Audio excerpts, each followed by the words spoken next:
నమస్తే, welcome to RP7 TV news. NTR జిల్లా మైలవరం నియోజకవర్గం ఇబ్రహీంపట్నంలోని ప్రధాన కుడిలిలో మంగళవారం అర్ధరాత్రి ఉద్రిక్తత వాతావరణం నెలకొంది.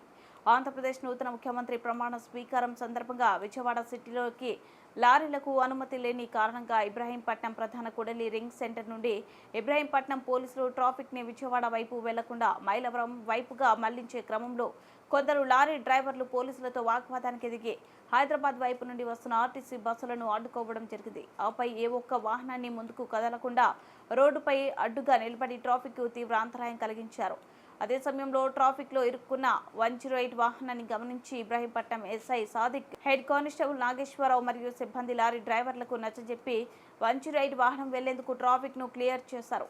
అనంతరం లారీ డ్రైవర్లకు మైలవరం వైపుగా వెళ్లాల్సిందిగా సూచించారు.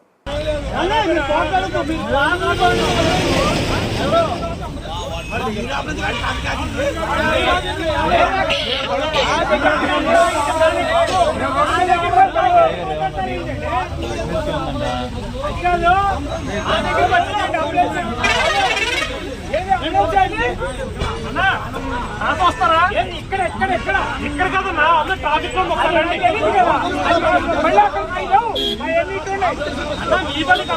ప్రాణం మీకు తెలియలేదా?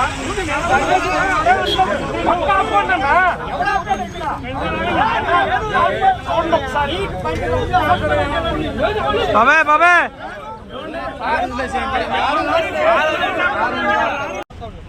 అటుపై తిరుపతి లారీ డ్రైవర్లు అంతా లారీ లాపారని చెప్పి ట్రాఫిక్ ఆఫ్ చేశారు, అంబులెన్స్ కూడా ఆఫ్ చేశారు.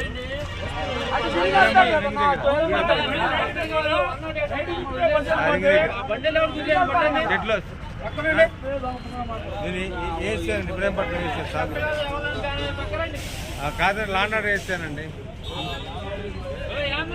నైట్ రోడ్స్ ఆఫీసర్లు ఎన్ఎస్ఓ గారిని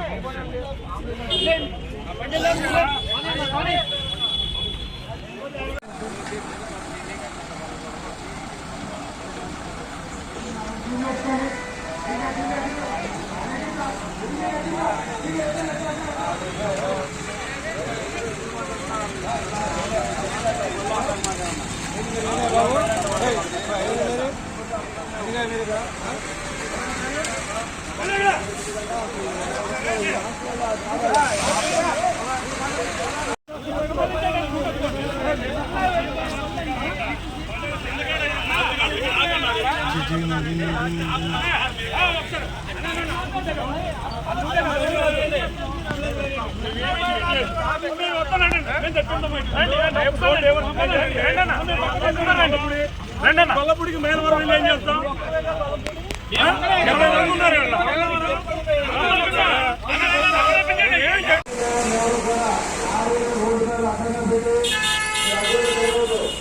ఎట్టి పరిస్థితుల్లో విజయవాడ సిటీలోకి అనుమతించబడవు.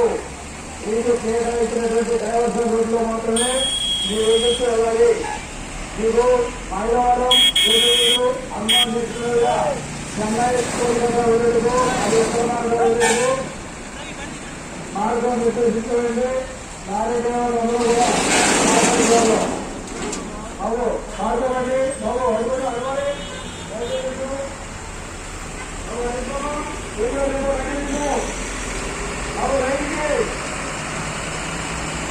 సీఎం ప్రోగ్రామ్కి వెళ్ళే లారీ డ్రైవర్ ఉంది.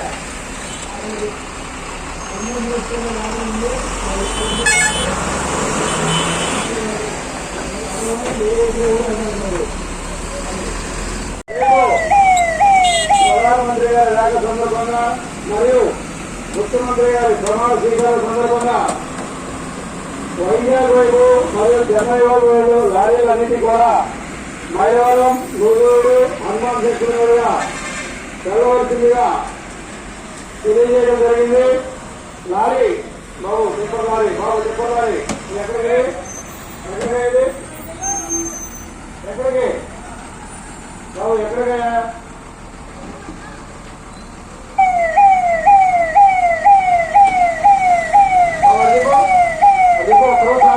మీరు ఒక్కరోజు సహకరించలేనా? నువ్వు లారీలో వచ్చింది ఎవరికి అర్థమైంది? ఏం తెలిసింది? లారీ ఆటోమేటిక్ మొత్తం ఆగేస్తున్నా ఇక్కడ